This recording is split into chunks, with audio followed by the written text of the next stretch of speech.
ہاں بولو آپ.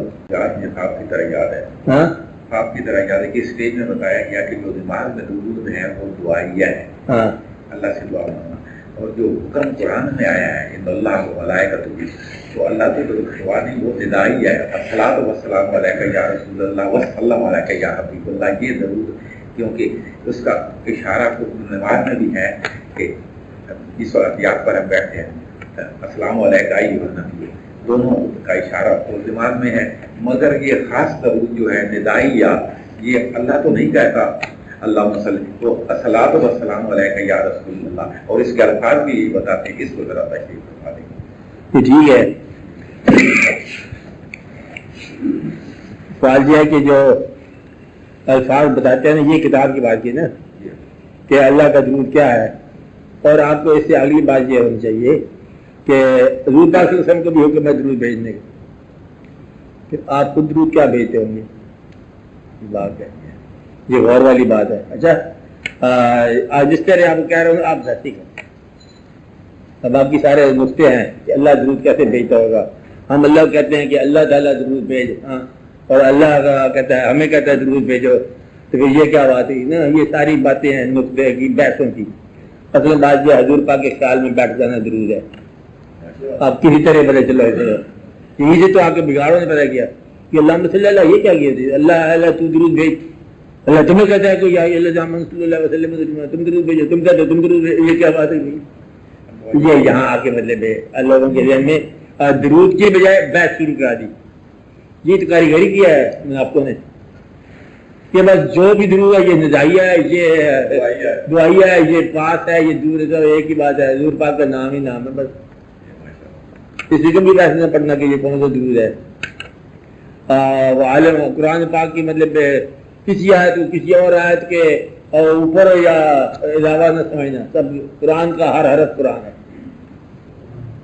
بس یہ بات یاد رکھنا ہے کہ قرآن کا ہر پارہ قرآن ہے. قرآن کی ہر آیت قرآن ہے. سارا بھی قرآن ہے اور ایک آیت بھی قرآن ہے. جی ایک تو کمال کی بات ہے نا کہ قرآن کتنا سارا قرآن ہے. وہ ایک آیت ہے وہ کیسے قرآن ہے کہ وہ بھی قرآن سارے قرآن. اور قرآن کا معنی اللہ تعالیٰ کی بھیجی ہوئی کتاب نازل فرمائی ہوئی. اور پھر لوگ یہ کہتے ہیں اللہ تعالیٰ کی بنائی جو ہے کائنات وہ بھی قرآن. اللہ نے کبھی مصنف ہو کے کتاب بھیجی ہے اور کبھی مطلب بنانے والا سنائی کے طور پر کائنات بنائی ہے. یہ بھی مطلب مقدس.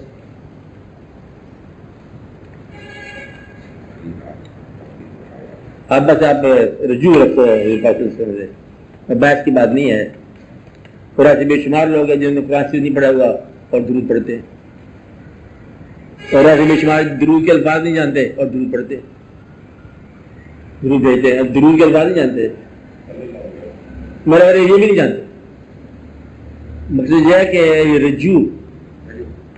رجوع جو ہے نا یہ ان کی اپنی عطا ہے کہ پہلے رجوع آپ خود ہی فرماتے ہیں رجوع رکھو ادھر خیال ادھر رکھو. یہ سارا درود ہے. خیال کر رکھنا الفاظ نہ بھی ہوں تب بھی یہ درستی ہے. الفاظ کی بات ہی نہیں ہے. جہاں لفظ خاموش ہو جائیں تب بھی درود چلتا ہے. میں نے کہا نا کہ آنسو کا نام بھی درود ہے. خاموشی کا نام درود ہے.